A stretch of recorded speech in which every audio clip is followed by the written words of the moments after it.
Ahora fíjense qué interesante esto, es decir que desde este nuevo paradigma podemos definir el universo en el cual estamos inmersos como un universo con distintos niveles de vibración de energía que se agrupan en distintos niveles de complejidad, es decir, donde todo es energía: el gato, el perro, la silla, yo, el colectivo, el auto, el edificio, el mar, el planeta, la galaxia.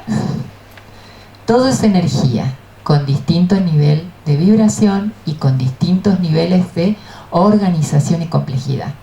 Y entonces fíjense qué distinta la definición del cuerpo también, ¿no? Este cuerpo que era una máquina y que tenía en algún lado el espíritu, ¿no? El espíritu era como un globo, lo psicológico. Acá va. Cuando me venían a ver los pacientes y me decían, no, lo que pasa es que el doctor me dijo que son los nervios. ¿Y dónde están los nervios? No sé. Porque los nervios era justamente el no poder manejar las emociones o el no aprender a conocer los procesos internos, ¿sí? Entonces este lugar medio así nebuloso donde está lo psicológico. ¿Y dónde está ahora entonces? Está en todas partes. Nosotros somos un universo con distintos niveles de vibración, desde los huesos, los músculos, la sangre, las emociones, los pensamientos, el espíritu, la conciencia. Aunque no lo veamos, ahí está. Y como decía Lavoisier, que siempre me encantó Lavoisier, en química en mi escuela secundaria lo estudié: nada se pierde, todo se transforma. Así que bueno, ahí estamos. Este es el primer principio, ¿no? El de la no solidez. Y ya nos deja un poquito como inquietos, mirando los físicos actuales. Están un poco preocupados por la aplicación de estos principios en el nivel humano, que es el nivel medio, porque la física cuántica anda bárbaro cuando hay que mandar un cohete, una nave a las estrellas, ¿no? A los planetas, o cuando hay que trabajar en las estructuras subatómicas. Donde no saben muy bien cómo funciona es en este intermedio donde estamos los seres humanos, y es justamente donde más problemas tenemos, ¿no? Porque las estrellas no se chocan y los átomos también saben lo que tienen que hacer, y nosotros acá andamos peleándonos todo el día. Sí, entonces, bueno, interesante que intentemos reflexionar un poquito a ver qué está pasando con esto de la física moderna, la física cuántica. Bueno, el segundo principio nos habla de la incertidumbre. Y vamos a definirla físicamente acá, pero incertidumbre creo que es lo que más hemos estado viviendo en el último tiempo todos, ¿sí? Antes era como esperable que si un hijo descendía de una familia de panaderos, él también fuera panadero. Que si mi papá y mi abuelo habían trabajado en el ferrocarril, yo también voy a trabajar en el ferrocarril. Que así, si habían sido abogados, yo fuera abogado. Y ustedes habrán podido presenciar las historias de estos tiempos, ¿no? Que no es así, se cortan este tipo de cadenas de mandatos.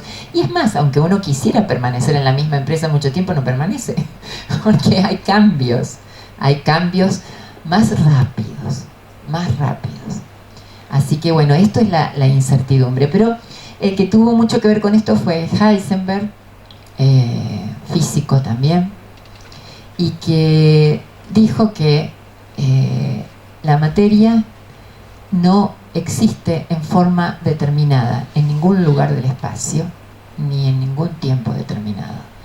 Que la materia tiene tendencias a existir y que hay un sinfín de probabilidades en las que puede existir.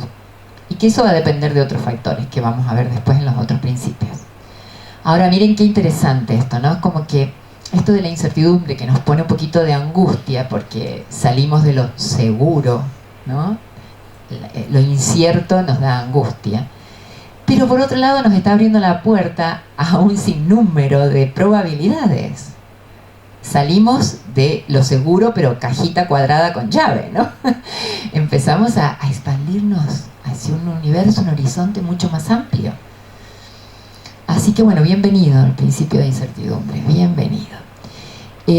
Para tomar un ejemplo de la medicina, me acuerdo que en primer año yo aprendí que las neuronas no se reproducían y se morían.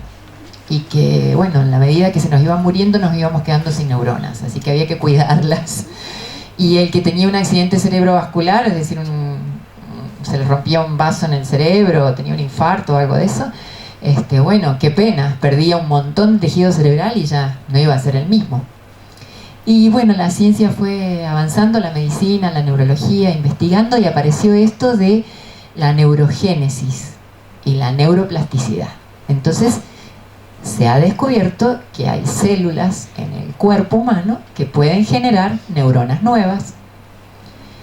Y también se ha descubierto que se puede seguir aprendiendo y transformando el cerebro, que el cerebro es un órgano plástico, es decir, modificable hasta el último día de la vida. Miren qué lindo eso. Antes se creía que, bueno, el cerebro se desarrollaba hasta una época y después ya no. Y lo que ya estaba aprendido ya está. No tiene modificación. Y ahora se ha comprobado que eso no es así. Así que podemos seguir transformándonos hasta el último día, ¿sí? Y bueno, para los que estén interesados en esto, porque es sumamente interesante, en sus tiempos libres pongan en YouTube, si quieren ver videos, neuroplasticidad, neurogénesis, hay montones de cosas muy interesantes para ver. También es interesante ver la influencia de la música sobre la neurogénesis. Así que bueno, muy lindo. Esto nos está hablando de, justamente, se abre un horizonte más amplio, donde aparecen muchas más posibilidades. Y de nuevo el principio de incertidumbre, porque algunos pueden generar células nuevas y otros no. Esto me hacía acordar con lo que empecé la charla. Algunos ante el estrés se ponen creativos, otros se deprimen, ¿sí? Así que bueno, seguimos con esta capacidad que tienen algunas personas y otras no. Vamos a ir profundizando a ver de qué se trata. Muy bien, pasamos al otro principio. Y este es mucho más interesante a mi modo de ver todavía, que es el enredo. Este principio dice que se basa en la observación del comportamiento de dos partículas. Toman dos electrones, a una le dan una carga eléctrica y produce un cambio, un giro en su comportamiento. Y otro electrón que está en otra parte del universo, que está a muchísima distancia, recibe, por decirlo de alguna manera, empieza a girar en sentido inverso, es el fenómeno, pero recibe como un impacto también eléctrico de la nada, porque nadie le aplicó ningún estímulo. Investigaron, separaron, mandaron un electrón a... bueno, se encargaron de que no hubiera ningún tipo de conexión y se seguía produciendo el fenómeno. Entonces la conclusión fue que evidentemente estas dos partículas están conectadas, persiste en ellos una conexión que es la misma que existía en el principio del universo, antes del Big Bang. Estábamos todos juntitos y después de allí empezamos a diferenciarnos, ¿no? Y bueno, entonces quedaron como muy impactados con esto. Y hay otra serie de experimentos que ustedes también pueden investigar si entran en internet. A mí lo que me llamó la atención de esto, y trayéndolo a nuestro estrato medio, a donde estamos los humanos, es que a veces pasa así cuando hay relaciones de un vínculo muy intenso, por ejemplo, entre gente que se ama, y cuando a uno le está pasando algo y vive en la otra parte del planeta, el otro, sin recibir ninguna comunicación, tuvo en su cuerpo la misma sensación. Entonces dije, qué interesante. es muy parecido a lo que le pasa a los electrones, ¿no? Parece que hay conexiones, ¿sí? Así que estos vínculos entre seres y entre electrones están dados por una energía. Esta energía que vincula a nivel universal es el amor. Una definición más amplia del amor que la del Día de los Enamorados. El amor liga, une, integra, conecta. Y el opuesto al amor, que por ahí muchos creen que es el odio, es el miedo.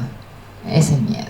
El miedo separa, segrega, produce diferencias, hace hincapié en las diferencias, produce conflictos, ve al otro como extraño. Y fíjense, si nos acordamos de los periodos de evolución de nuestra conciencia humana evolutiva, cuando me separo del mamá, salgo del útero o dejo de tener el pecho, empiezan los primeros miedos, ¿no? Me separo del todo, ¿sí? Y después cuando estoy en grupo, me junto con grupos, pero me separo de otros para diferenciarme, para tener mi identidad. Así que bueno, es otro dato interesante ese de tener en cuenta. El último principio habla de el observador. El observador en el universo. El viejo paradigma, el paradigma mecanicista, decía que nosotros somos observadores objetivos de la realidad, que podemos separarnos de esa realidad y observarla objetivamente. De hecho, muchos métodos, todos los métodos de investigación estaban basados en esto, en la creencia de que el observador podía ser una pantalla en la que se reflejaba el fenómeno y el observador era totalmente aséptico. Este principio viene a poner sobre el tapete que no hay nada objetivo en este universo. Todo es subjetivo. Todo es desde dónde lo estoy mirando yo. Y como soy yo, es lo que veo. Así que, bueno, esto es fuerte también, porque pone en juego inclusive algunos principios que dentro de algunas escuelas terapéuticas se tenían muy presentes, ¿no? La creencia de que puedo ser objetivo con un alguien que está frente a mí. ¿Y en qué se basa esta hipótesis o esta teoría comprobada, ¿no? Es en la observación de partículas de fotones de la luz, donde vieron que el comportamiento de estas partículas variaba de acuerdo a si eran observadas o no. Y allí llegaron a la conclusión de que el ojo del observador, aun sea una cámara de filmación, condiciona el fenómeno. Es decir, voy a encontrar en el universo aquello que estoy buscando. Y bueno, a mí me encantó Heisenberg, que quedó tan impactado con esto que escribió un libro. El libro se llama Filosofía y Física. Y nos dice eso, que no hay nada en el universo, es decir, lo que observamos no es la naturaleza misma, sino la naturaleza expuesta a nuestra observación y nuestro método de exploración. Por lo tanto, nunca podremos hablar de algo sin hablar de nosotros mismos. Interesantísimo esto a la hora de elegir el médico que me va a tratar, el terapeuta que me va a tratar, el arquitecto que va a hacer mi casa, ¿sí? Porque así como es el arquitecto, me va a hacer la casa a mí. Entonces voy a la casa del arquitecto y veo qué casa tiene, aunque si no, por eso me presenté y les conté de dónde vengo, qué hago, cómo estoy formada, porque lo que yo les voy a decir viene de ahí. Esa es mi manera de ver la realidad, ¿sí?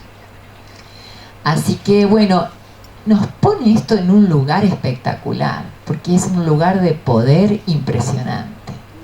Resulta que creíamos que estábamos en un mundo mecánico donde las cosas no se chocaban porque, bueno, estaba todo muy bien organizado y había campos de energías que se autorregulaban. Y resulta que ahora nos vienen a decir que justamente los que condicionan que las cosas choquen o no somos nosotros mismos. tamaña responsabilidad, ¿no? Vamos de a poco para no asustarnos, porque esto es muy amplio y está recién empezando a ser podido, a ser aprehendido por nuestras mentes. Entonces, vamos de a poco tratando de comprender paso a paso qué significa esto. Lo más interesante de todo esto es que al situarnos en un lugar de creadores de nuestra propia realidad, empezamos a preguntarnos, bueno, si estoy creando la realidad, mi realidad de todos los días, ¿desde dónde la estoy creando? ¿Cómo la estoy creando? Y es allí donde aparece justamente el sistema de creencias, lo que hacía la diferencia que algunos pacientes ante el estrés se pusieran creativos y otros se deprimieran. ¿Qué sistemas de creencias es el que me sostiene? ¿Cuáles son estas leyes internas a las que respondo inconscientemente? ¿Me sirven o no me sirven?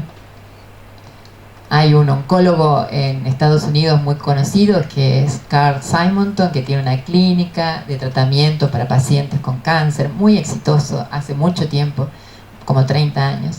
Y él dice eso a sus pacientes, lo primero que hace cuando los recibe es: cuestionen sus creencias. Esta creencia que sostengo, ¿me sirve para ser feliz? ¿Para vivir mejor?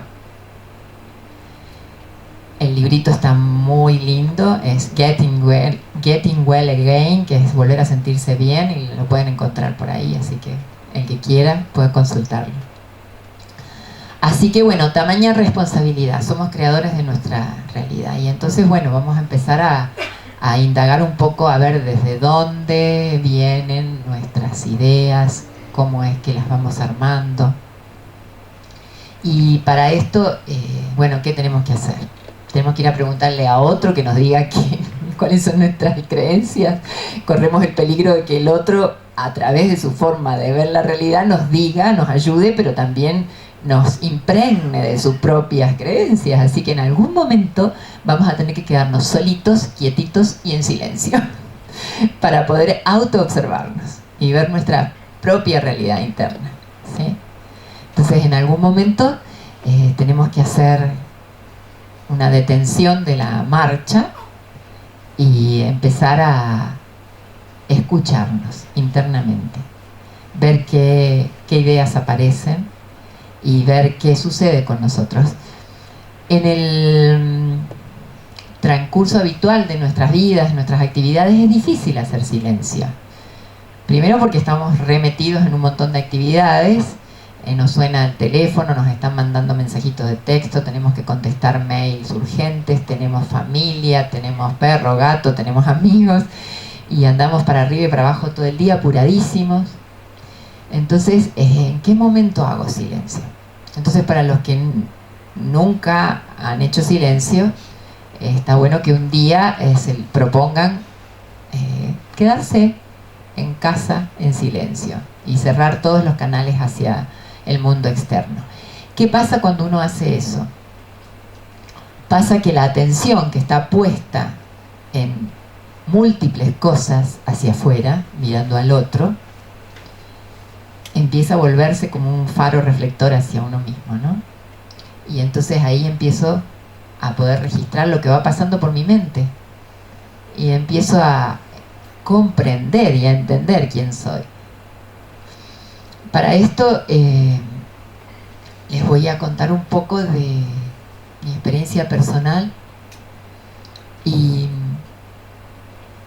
un poco de lo que pude aprender haciendo silencio, ¿no? En estos retiros de 10 días de silencio. Y fue muy interesante porque los primeros 4 días yo tenía adentro mío como la radio prendida, ¿no? También se homologa la mente mecánica, la mente esta que está condicionada con los paradigmas, como si fuera un mono, porque salta de rama en rama, nos está llevando todo el tiempo de una idea a otra. y nos dice, bueno, uy, acordate que tenés que hacer esto, ¿y qué estaría haciendo fulanito en este momento? Y, pero te aprieta el zapato, pero qué calor que hace, ¿no? No tendrás sed, ¿no? Y bueno, qué aburrido, ¿no? Pero ya hace cuánto que estás sentada meditando. Bueno, preguntas y preguntas y cosas